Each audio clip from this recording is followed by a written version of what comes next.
I want to tell you that I've known Doug. I'm part of the kind of Indiana group, and have known Doug for over 30 years. Holy! So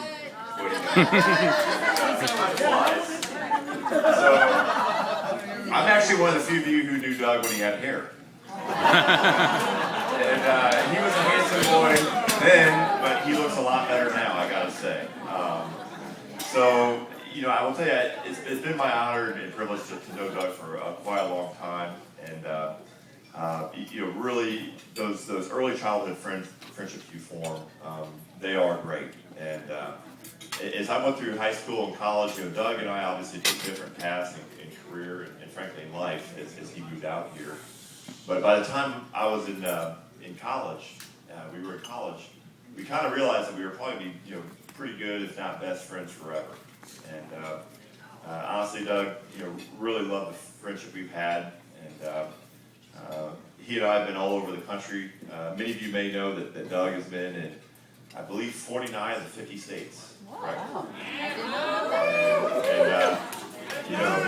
I will tell you, I'm very proud of the fact that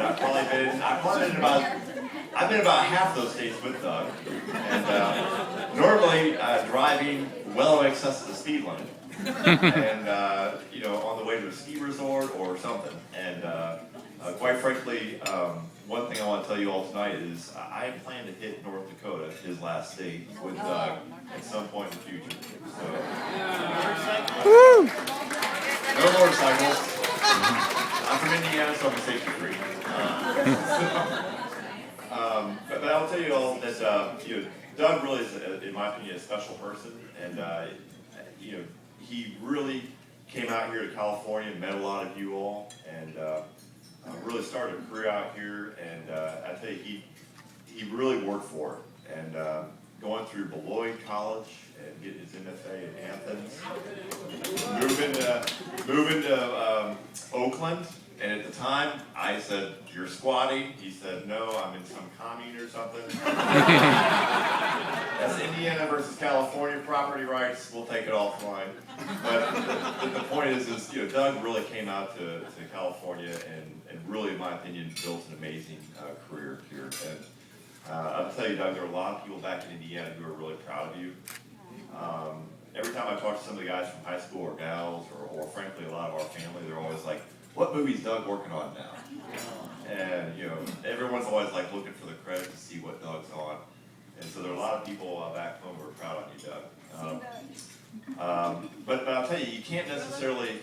There's more life than a career, isn't there? And I always knew Doug. He seemed incredible, whatever it is exactly that he does, and I can't tell you. I'm sure he's really good.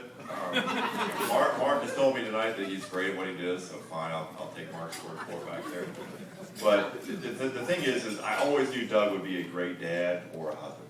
And just because he is a very giving person, a very loving person, and I always loved the fact that Doug had built such a great career, but I was always worried, when's Doug going to get married? I think who here was a little worried whether or not Doug would get married a couple of times?